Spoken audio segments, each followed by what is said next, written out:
the automobile, the airplane. All these technological creations are extensions of the human organism. And finally, the electronic network of telephone, telegraph, radio, and television is an extension of the nervous system. And into that we must throw, as an additional extension of the nervous system, the computer. The computer into which data can be fed from the files of the insurance companies, the Internal Revenue Service, police, credit agencies, everything. So that in a matter of seconds, when an individual is identified, an enormous amount of information about him can be instantly known. In a rather similar way, the time is not too far ahead, when you will be able to have a box about so big on your desk, which has a little screen on it and a dial. And after dialing a key code, you will dial the catalog number of any book in the Library of Congress. And at any rate that you wish, the spread pages of that book will appear on your television. And you can get it right like that. When we get to television, worked with the agency of laser beam, you will of course be able to see solid, three-dimensional images in color projected in a certain area and walk around it. I haven't discovered yet whether you can see it.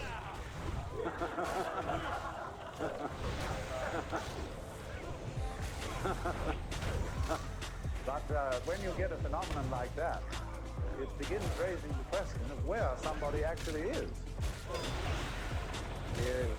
When the reproduction becomes technically perfect, you won't know there is a difference between the reproduction and the original. That's going to be a new kind of confusion. And we will perhaps even be able to think about the word reproduction in a new sense.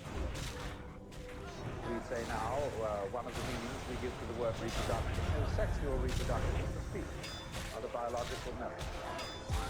Then we have reproduction through photocopy, all that kind of thing. Let's suppose, too, that we begin increasingly to be able to manufacture the parts of the human body in very perfect kinds of plastic. So that when your heart goes wrong or your kidneys go wrong, the surgeon will simply replace them with a plastic reproduction. It will work equally well. And perhaps they'll never be able to reproduce in plastic brain. But they can at least put in there a radio side, which will connect with a computer system of some kind, which will do the same job. So that then, after the years go by and your parts have been replaced, a serious question arises as to are you the same individual? And we would say, well, no, it's been entirely replaced. But it does. You're being replaced all the time, though by a different method. And just as, say, an institution like the University of California, which is a very rapidly changing university. For some mysterious reason, it remains the University of California, recognizable as such, even though the students, the faculty, the office and administrative staff, and the very buildings themselves are in a state of flux, so that they hardly remain a constant for 5 years in succession. What then is the university? The university is a pattern of behavior. And the organisms involved in that pattern keep changing. But the pattern retains an identifiable continuity. So does your body. So does the whirlpool in the street. So do the hot springs down below, although the water is running through them all the time. So you can envisage the reproduction of the human being in this electronic way. And at first you say, oh, horror. Are we going to be converted into nothing but plastic replicas of ourselves? Will we be there in any sense? Will the soul survive? But you see, in the case of the University of California, it is what we call the University of California that is the soul. That is part of the expression of change. So, when we find out that we are electronic echoes of ourselves, being perpetuated through the ages, we shall come to be astonished that that's what we already are. Only we have to do it again ourselves in order to realize we are already the most remarkable electronic pattern from the standpoint of physics. So let's a bit lay that bugbear to rest. Although I must say, there is something about plastic in its present stage of evolution that is somewhat repulsive. There is a state of consciousness which those who are psychedelically hip or hep call the plastic doll, in which everything looks as if it's made of plastic, as if that it only reflects light and has no light inside it. There is another side to the vision, whereby everything becomes living jewels with light inside, kind of beatific vision is distinct from a diabolic vision. And at the present stage of its development, plastic always suggests the diabolic vision. But it is through the diabolic vision that you gather the deepest insight. It's really profounder than the beatific vision in a certain way. Because if you can go down into any experience, I hope you understand, it means exploring a certain sensation or a certain feeling, to find out all its implications, to find out what it is at root that you like about it or dislike about it. You will find if you explore the plastic doll vision sufficiently carefully that it will bring about in the end a far greater depth of risk and realization than merely exploring the things that are lovely at first sight. So one should think about this funny thing of technology considered as artificiality in the light of the realization that there really is nothing artificial. We might say the distinction of the artificial from the natural is a very artificial distinction. You will not defile these mysteries. That the constructs of human beings are really no more unnatural than bees' nests and birds' nests and constructs of animal and insect beings. They're extensions of ourselves. So then, what about the situation when it arises that we are all computerized? That no one is hidden. I want you to notice something already about the Bell Telephone Company.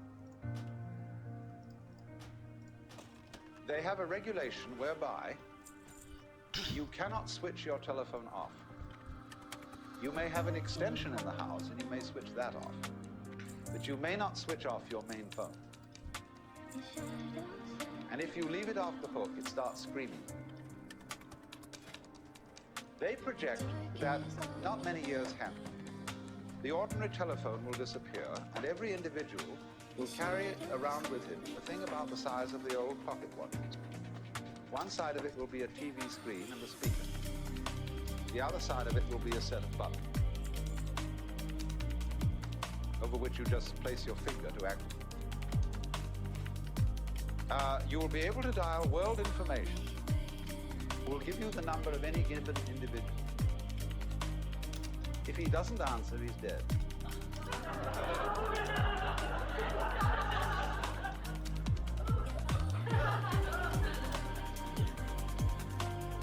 So under such circumstances, absolutely no one can get lost.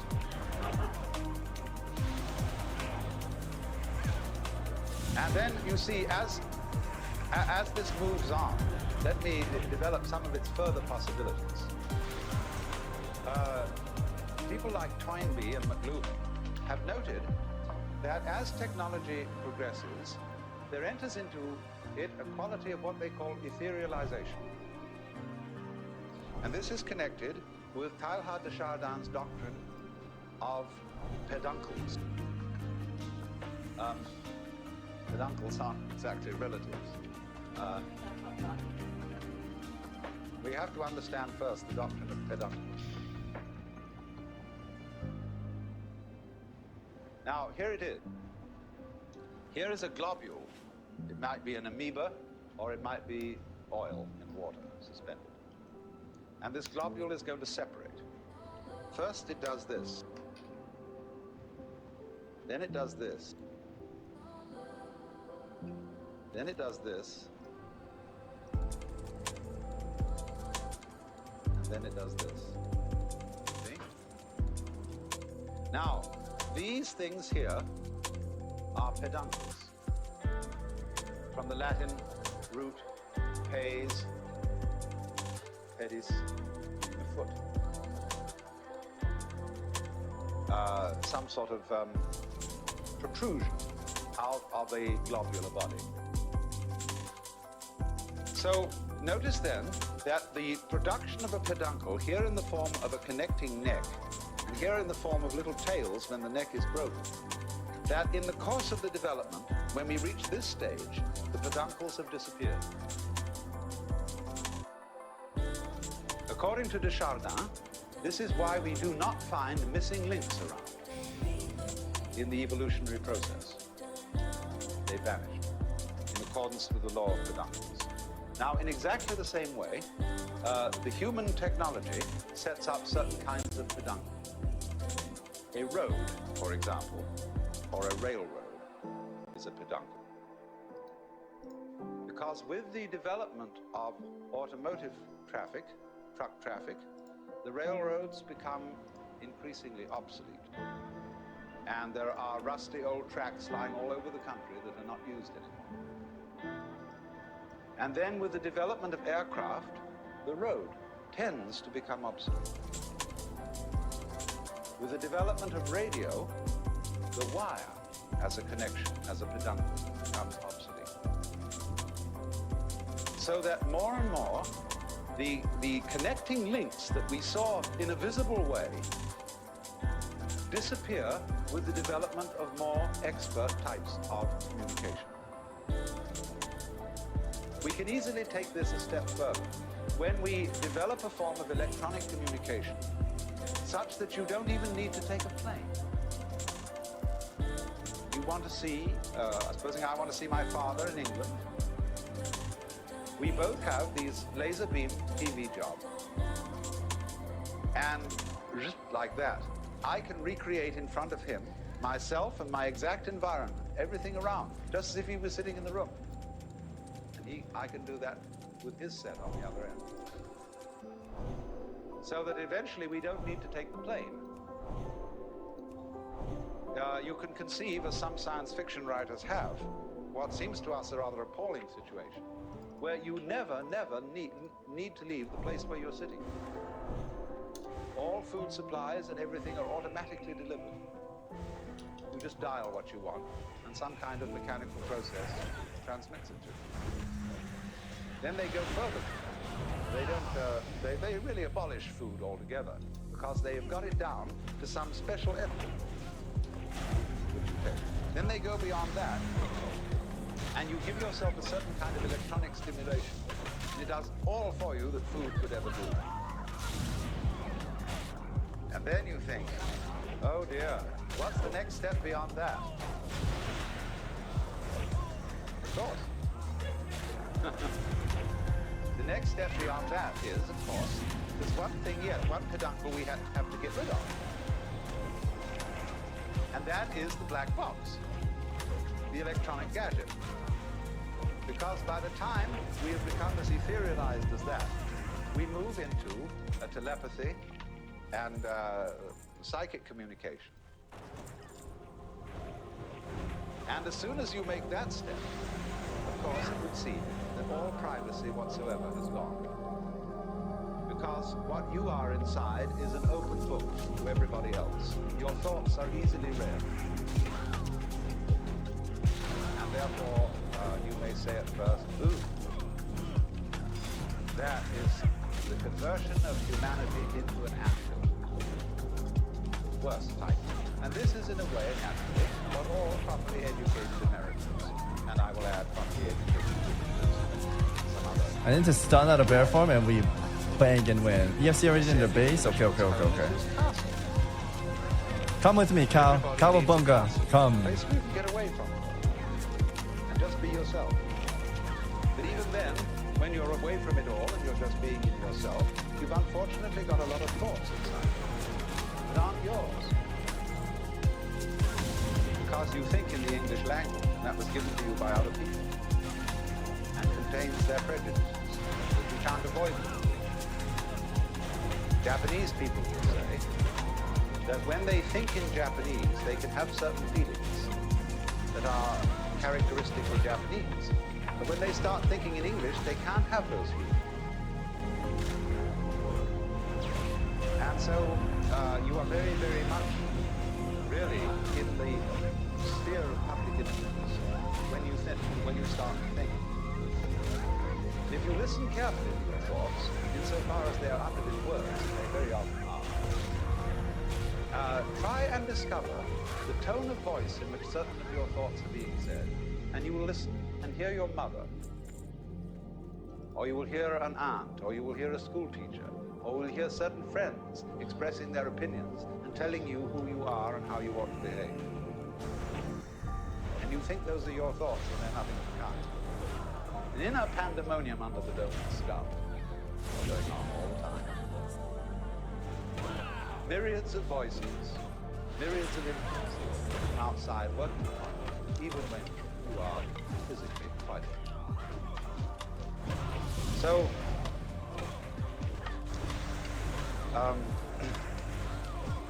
this means that you are not nearly as much of a private individual as you think. You are also, of course, exercising these influences upon other people. You're telling them who they are, what you think about their behavior. And even if they don't believe you, they nevertheless pay very serious attention. They can't help it.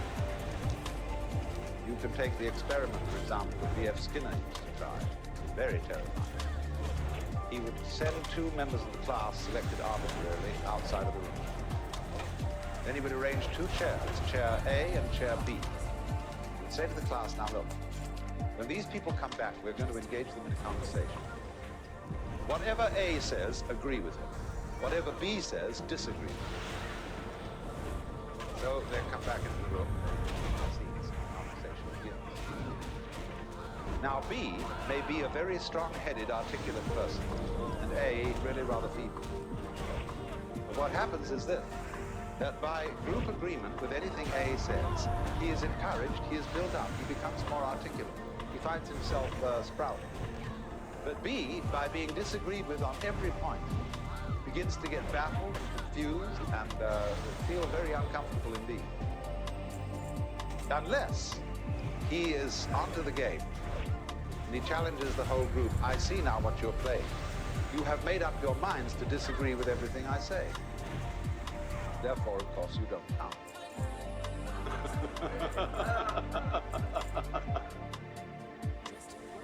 I shall pay no attention. So, in this way, you see, we're already colossally influenced by each other. This is why I think that Harry Stack Sullivan's basic ideas about psychopathology are in some respects more profound than Freud's. Freud is always looking into the individual history, into the physiology, into the depth psychology of the individual in an interior sort of way. But Sullivan was always looking to the individual as the expression of a social network. And the same in the psychology of George Herbert Mead, where he called the conceptions that we have of ourselves the interiorized other. In other words, the sum total of all the things that people have told us we are. Because you do not know yourself as a self, except in a society. Just as you do not exist biologically without a father and a mother, you do not carry on an existence without a society. And the reactions of other people to you provide you with the mirror in which you attain a realization of yourself. You know who you are in terms of your relationship with others. So then now, when we contemplate this disappearance of privacy and a completely integrated human society, we can look at this from two different points of view, pro and con. Let us first look at the pro point. How great to have nothing to hide. How great to give up all worries about ownership. Because you can say, somebody says they would like something you have, and you say, please, have it. Because you know very well, you can go to someone else and say, could I have that? And they'll give it to you. And so all the way around, there is no propriety. In the sense not of prudish propriety, but propriety in the sense of possession. Now also, of course, in the sense of prudish propriety. Nobody has any dirty little secret. Because if I have any dirty secret, I know very well that you have too. So let's drop the whole pretense and let go. So in this sense, there might be a very, very close fellowship between all people, in which there are no barriers, no defenses, and we all cooperate together beautifully and lovingly. Now, let's look at the con point of view.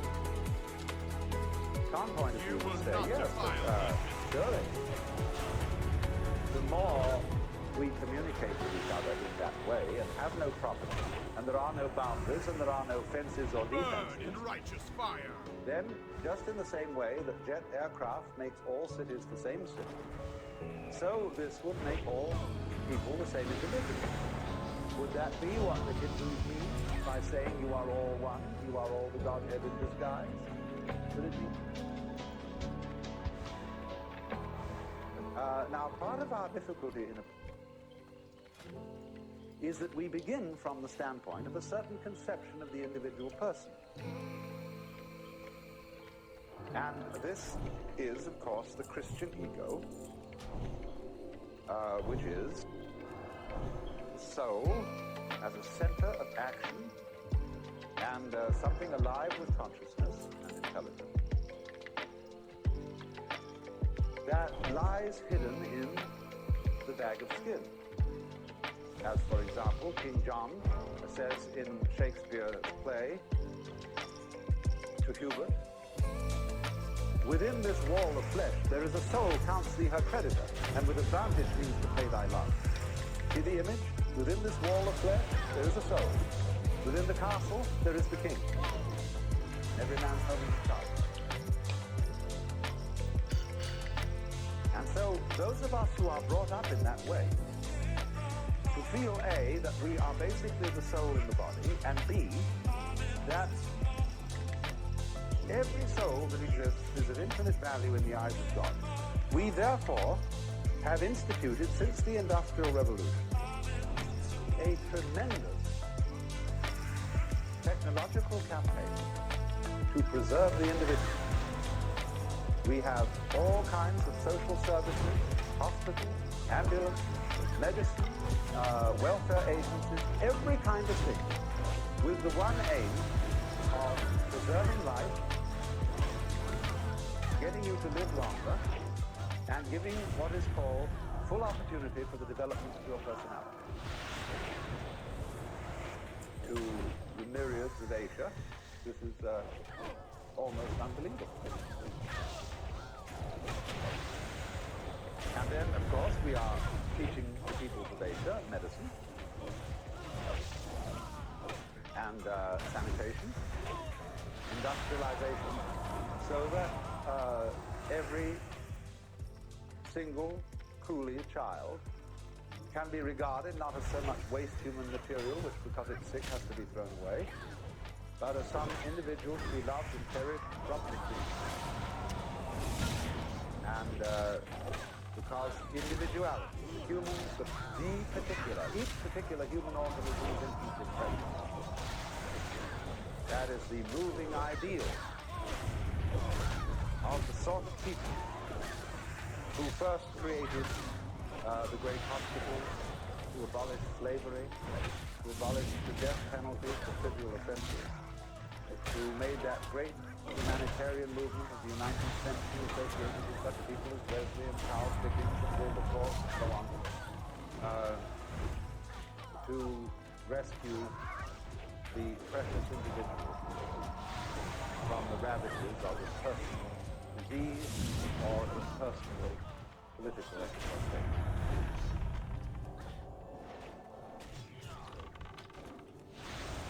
Then, when a kind of American capitalist liberalism achieved, to some extent, this sort of ideal, we look then at political forms which are socialistic or communistic and are leery of them because they seem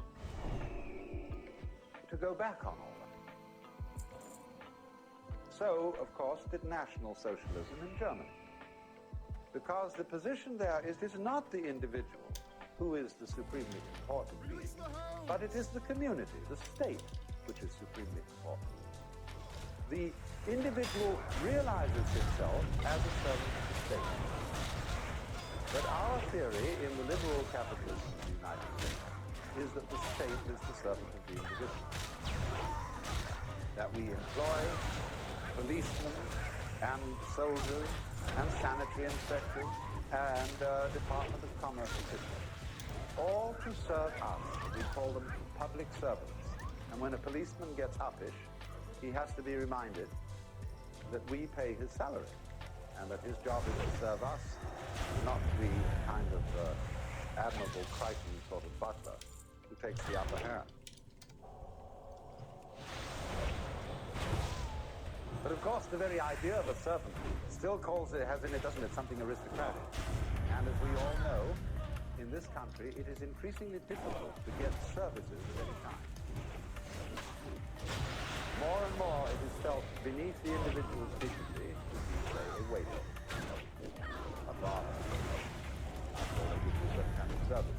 Certainly, beneath anyone's dignity to shine shoes, because that's the feet, and that's very low down. It's like kissing people's feet. To give massage, to do all these things for other people that are rather material skills. Increasingly, you have to get them in another way, either by a do-it-yourself system or by some sort of machinery. And so in the same way, people who used to give service want to translate themselves professionally. People who were formerly called undertakers now call themselves morticians. Janitors call themselves maintenance workers. I suppose barbers will soon call themselves tonsorial experts. All sorts of things like that are happening in order to give the sense of equality all round. And so the guy who gives you gas at the garage will notice your first name on your credit card and will address you right. I get very irritated to be called Al. I just don't respond to that form of address at all. But I suppose that's my British snobbery. But here it is, you know, everybody slaps everybody's back. Now, I was very puzzled by this when I first came to live in California. The Because here the use of first names and this kind of familiarity is extraordinarily common. When I found myself on first name terms with a man who was in a certain sense my boss, the president of the University of Pacific, I felt distinctly uncomfortable. The reason I felt uncomfortable was that I felt the whole thing was insincere. That there was not the kind of relationship between them, which would normally be represented by being in the first name term. But there was what was much worse, and sort of effort to prove that there really ought to be that kind of relationship, when neither side had any intention of forming. And that's very baffling if you come from outside. And you don't know, I suppose, what all good, born and bred Californians know. What are the cues? The subliminal cues that distinguish one form of first name address from another. Because what eventually happens is that people have two first names. The published one and the nickname, known only to the servant. Used them. But you see, what we see in this then is the creeping, so creeping abolition of what is precious and what is private and what is property. And feel that as that disappears, and as all fences disappear, the collection of human beings is simply dissolved into an awful man. And indeed, there is a danger in that. We have seen people disappearing. We have seen Hitler beaten. We have seen the things that Chinese can do with what the military tactic called the human siege. Swarms and swarms of troops, all identically uniformed, are absolutely thrown at the enemy. Wave after wave after wave. But let us not forget that the generals of the Western powers did exactly the same thing in the First World War. On both sides. They used the tactics of human siege, which lives individuals meant nothing whatsoever. Now,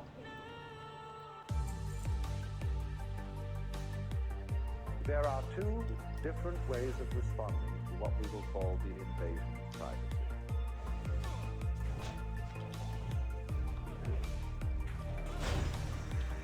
Very often, you will encounter someone who attacks your privacy in a psychological way. It may be a drunk sitting next to your bar. Or it may be someone who fancies himself as an expert psychological guru. And when you express an opinion, or say, you know, you walk up to such an individual and say, how are you doing?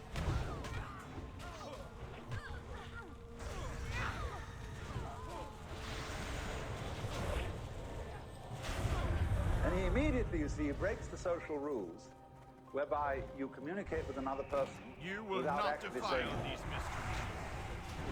phrases like, how are you, nice day, are like on a radio, buzzing to be sure that the other side is in communication.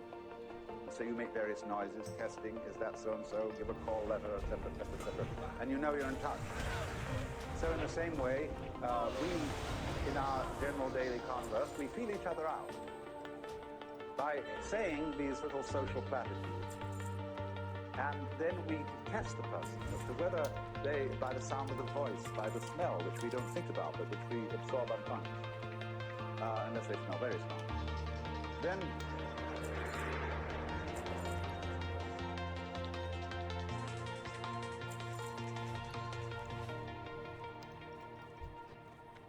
complete reform. And then we get the feeling, do I want to explore this relationship further? You test. Then those people you see who invade your privacy instantly, it's either the drunk or the child who's quite innocent, or the probing psychologist who is playing his special game, maybe of one-upmanship of some kind, and see how uncomfortable. Now, what are the tactics of response to these various situations? When you get the probing psychologist, you can shrug your shoulders and say, "Didn't your mother ever teach you manners?" Or you can simply not defend yourself. Some people just don't need to defend themselves at all.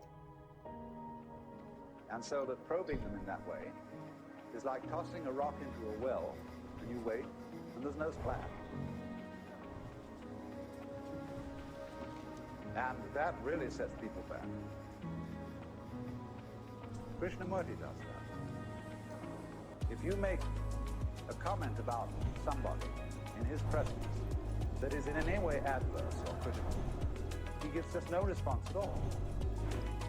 Because you suddenly feel, like the Buddha said, you spat at the sky and the spit falls back into your own face.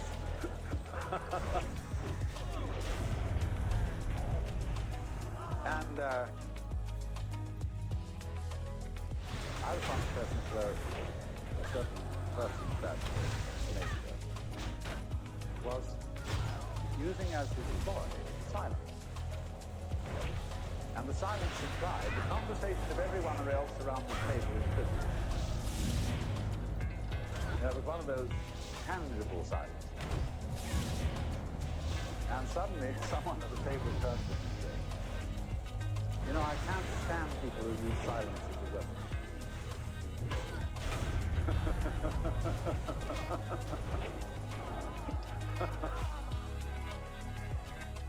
No, the conversation doesn't stop. But, and it was a very, rather a disagreeable conversation.